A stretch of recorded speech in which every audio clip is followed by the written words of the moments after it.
Olá, meus irmãos, mais uma vez aí com a graça de Deus.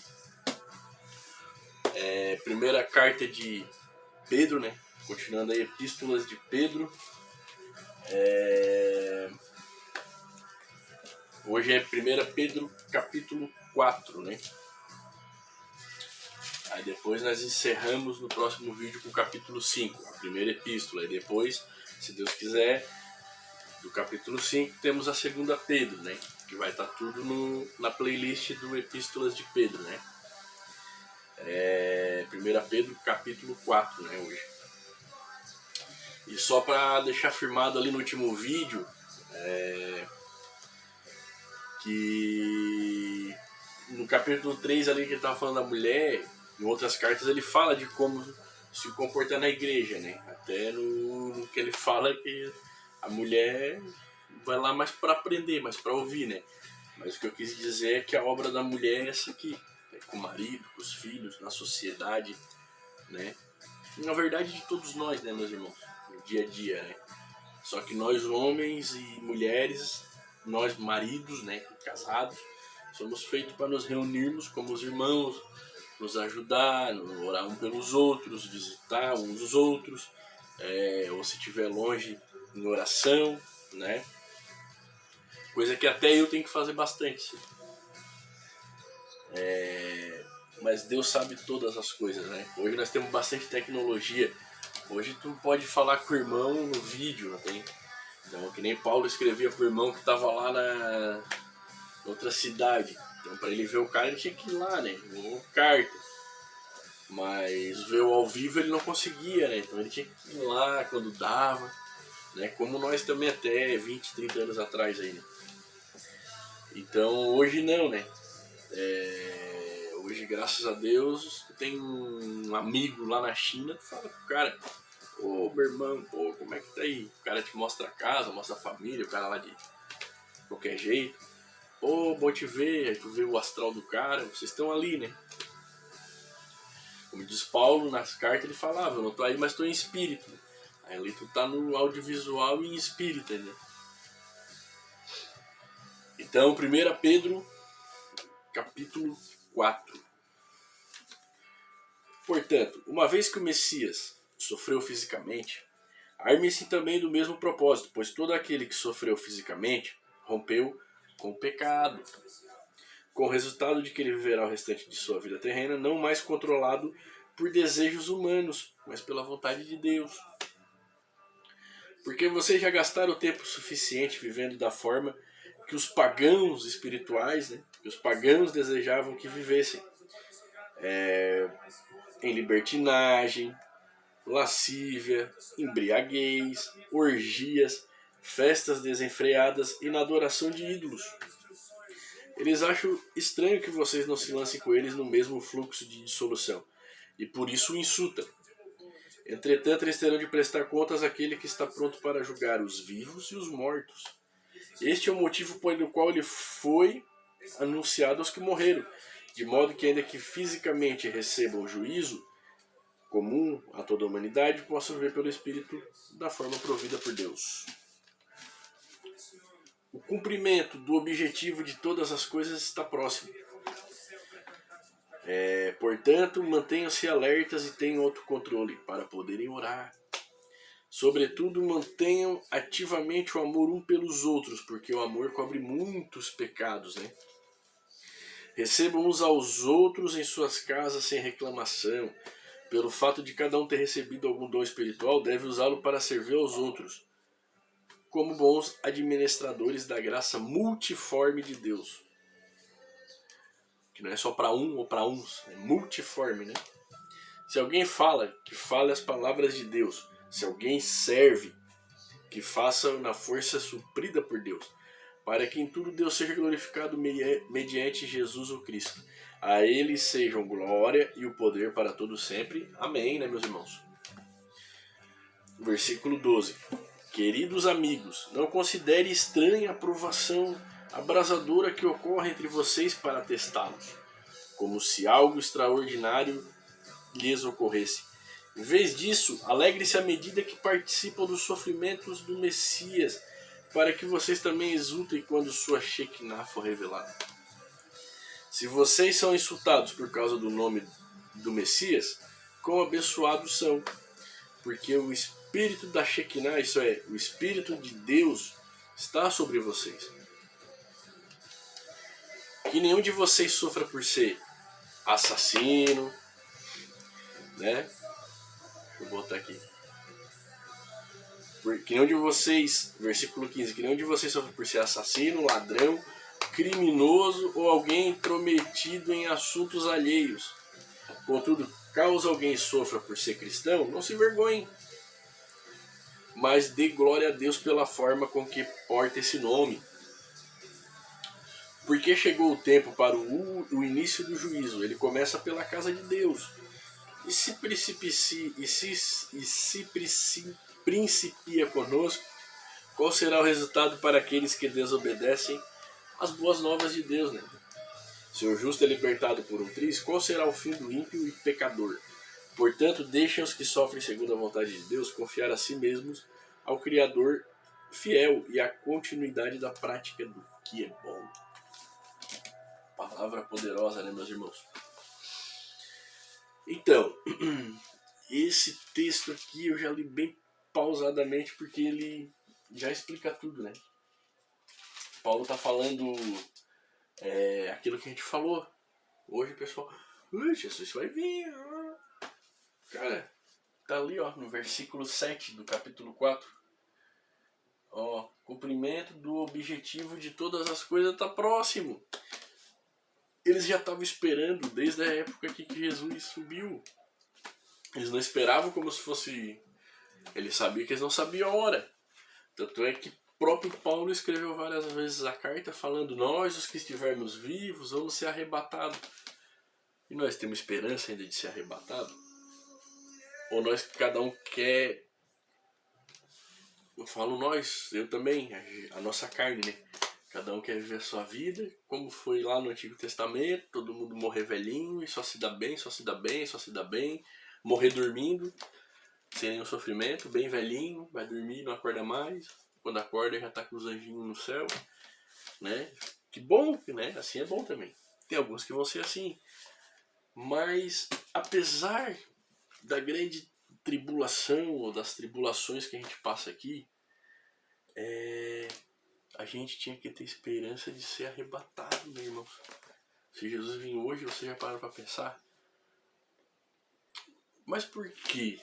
Bom, aqui talvez o que eu vou falar é o que Deus me mostrou, mas talvez eu não vou saber passar. Por que, meus irmãos? Por que a gente morre? Porque a gente tem pecado. Mas Cristo perdoou a gente que não ouve o Evangelho. A morte, coronavírus, câncer, nada mais pode nos matar.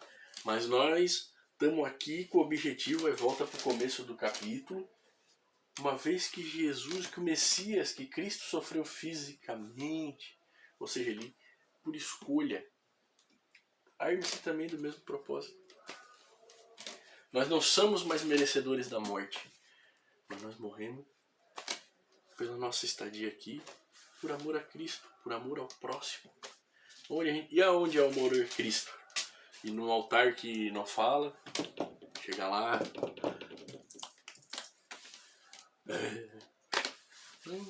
O amor a Deus, Deus é o mendigo na rua, o bêbado caído na sarjeta, a prostituta na esquina. Esse é Jesus Cristo. O seu vizinho que você condena, critica e chuta, você está criticando, chutando e julgando Jesus Cristo. Entendeu? É igual assim, eu vejo muitas pessoas, e não estou defendendo A, B, tira, estou defendendo Evangelho, Cristo. Dificilmente você vê, pelo menos eu até hoje não vi, eu sei que tem, mas eu não vi. Eu vejo muito pastor em presídio, né?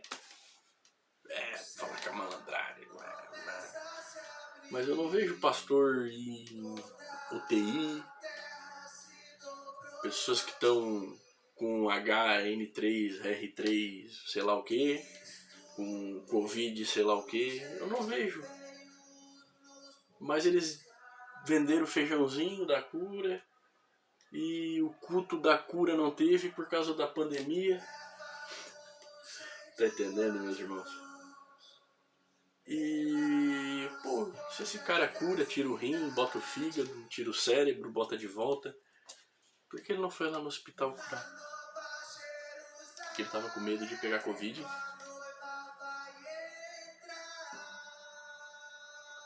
Então, meus irmãos, é isso que ele está falando.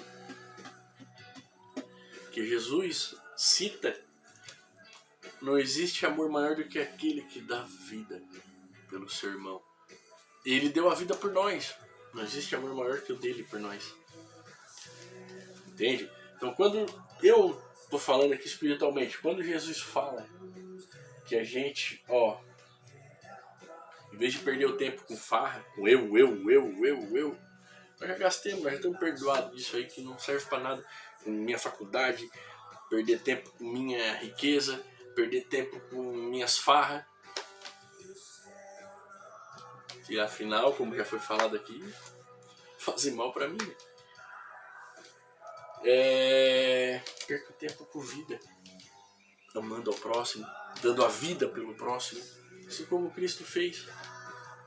Eu podia ser um cara, podia, mas eu sou um cara do evangelho. Podia ser um cara que eu tô na praia e podia,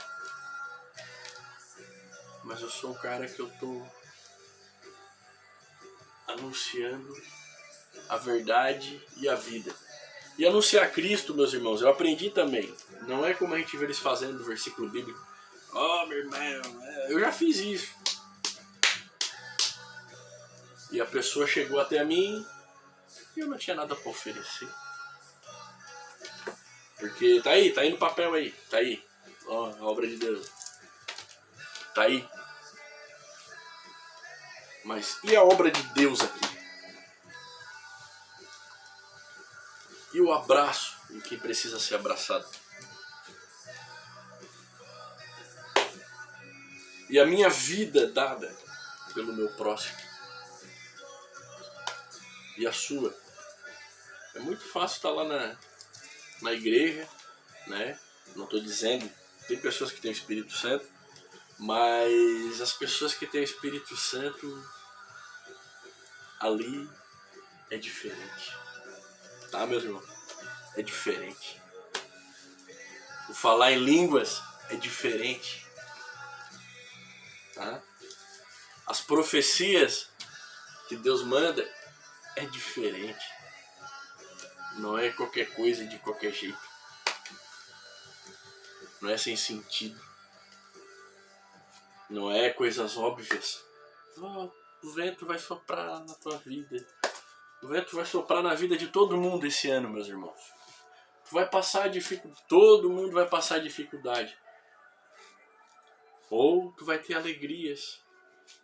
Todo mundo vai ter alegrias esse ano também. Isso aí, é Cigano, 71, Nostradamus, prevê essas coisas. Agora o Espírito de Deus, quando fala em línguas, te edifica. É outra coisa. O Espírito Santo, quando tem algo para revelar, ele vai lá ele fala com o servo dele vai lá na rua direita que não tem saída. Não, mas vou falar com esse tal de Paulo. Vai falar com esse tal de Paulo. Vai lá na casa do cara que trabalha no caminhão do lixo e diz pra ele que eu sei, eu sou o caminho, a verdade. Eu não preciso do cara do caminhão do lixo ir lá. Não. Porque Deus habita com ele. E nós? Habitamos com quem? Né? Gente que vai nas...